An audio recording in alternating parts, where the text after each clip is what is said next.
BJP में घुटन महसूस कर रहे हैं, बशमूल शिवसेना भी। क्या कहते थे? चौकीदार चोर है। ये भी शिवसेना कहती थी कि अब हम इनको अकेला लड़ेंगे। और जब इलेक्शन की बात आई तो जाकर मोदी का हाथ पकड़ लिए, जाकर कहा कि मोदी तेरा हाथ, तेरा मदद चाहिए, क्योंकि बड़ा सांप हम पे खड़ा हुआ है। इसलिए बड़ा सांप का डर शिवसेना को मोदी के पास भिजा दिया। अब तो चमचागिरी करना छोड़ दो। अब तो बताओ कि महाराष्ट्र में बड़ा साहब ने इनकलाब लिख दिया है महाराष्ट्र की सियासत में। तुम कब तक मित्रों मोदी जी करते रहोगे? अरे तुम्हारे सामने बड़ा साहब एक मर्द मुजाहिद की तरह मोदी से मुकाबला कर रहा है। हर मीडिया के लोग मेरे पास आकर पूछते हैं, ओवैसी ये मुस्लिम वोट कहां जाएगा? मैं बोला मुझसे क्यों पूछ रहे हो? बाला साहब से पूछो, तुमको जवाब दे देंगे। शोलापुर में कांग्रेस बीजेपी टाई हो गई शोलापुर में। और इंशाअल्लाह ताला बाला साहब न सिर्फ शोलापुर बल्कि अकोला से भी जीतेंगे इंशाअल्लाह ताला। उसके बाद बोलते ये शेड्यूल कास्ट वोट क्या होगा? बोला क्या होगा, क्या मतलब? वो बेहतर जानते हैं उनका दोस्त कौन है, उनका दुश्मन कौन है।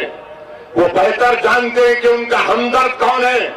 वो बेहतर जानते हैं कि बाला साहब न सिर्फ शेड्यूल कास्ट बल्कि माइनॉरिटीज, ओबीसी और दंगर समाज, कोली समाज का ऐसा रेनबो अलायंस क्रिएट किए कि इससे मोदी भी परेशान, शिवसेना भी परेशान, कांग्रेस भी परेशान और पवार साहिब भी परेशान।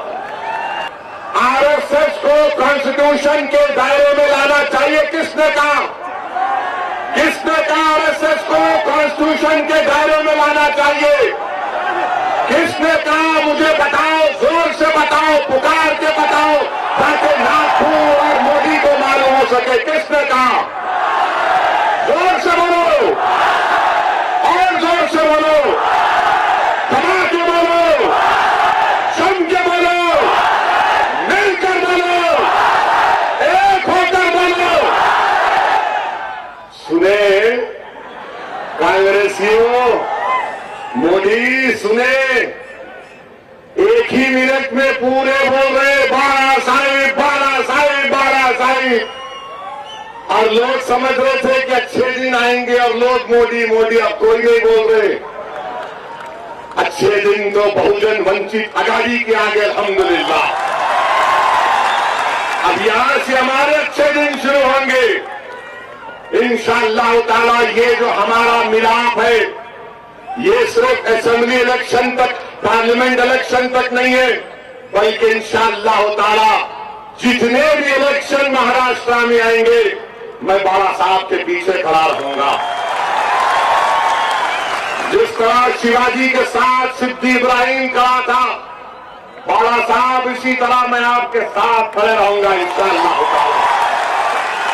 अगर एक बाबा साहेब अम्बेडकर का खून हिंदुस्तान की पार्लियामेंट में चला जाएगा तो इनको डर है, खौफ है कि अम्बेडकर का जानशीन, बाबा साहिब का जानशीन अगर पार्लियामेंट में खड़ा हो गया तो हिंदुस्तान की पार्लियामेंट के दरो दीवार को भी अम्बेडकर की औलाद की आवाज को सुनना पड़ेगा।